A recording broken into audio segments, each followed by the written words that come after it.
Yeah.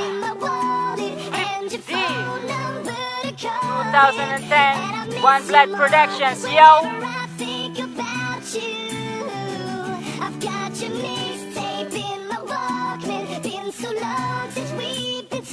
Yeah.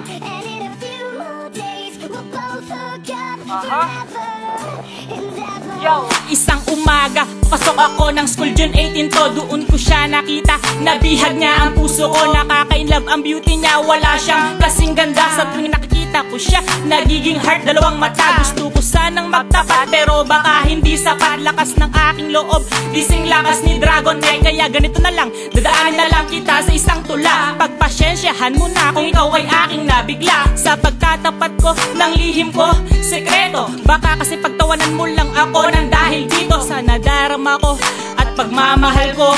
Nakakatawa man, lahat ng to ay totoo. Oo, alam kong wala akong pag-asa na makuha ko ang puso mo't magiging prinsesa. Pero ito ang tandaan, mahal kita, promise yan. Flip di nga pala ang sumulat netong liham. Yup, I got it all in here. Except for the number, huh?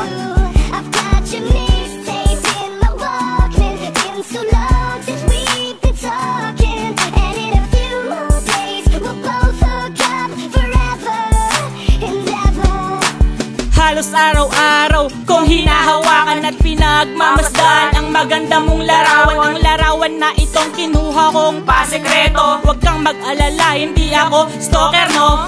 At ito na lang ang tanging meron ako. Ang larawan mong nasa akin, gilo ko. Ang letrato mong ito ay aking iingatan, pagkat ito lang ang tangi kong kayamanan. May sasabihin ako sa'yo, mahal na mahal kita, ikaw lang giliw ko. Ang tanging laman nito ng puso't isipan ko. Paniwalaan mo sana ang mga sinasabi ko.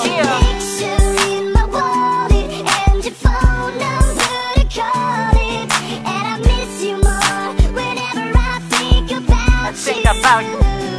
I've got your mixtape in my Walkman. Been so long since we've been talking, and in a few more days we'll both hook up forever. Forever? And ever. I got her picture on my phone, but I don't have her number. Di ko tuloy siya ma-text para to say I love her. Di na importante yung alam ko naman na walang pag-asa ang isang tulad ko sa'yo. Diba? Isang aristokratikong maraming pera, walang kayamanan, tanging puso lang ang maibibigay. Pakitaga nga sa bato, aking mahal, mamahalin ka ni Flip, di hanggang siya ay mamatay.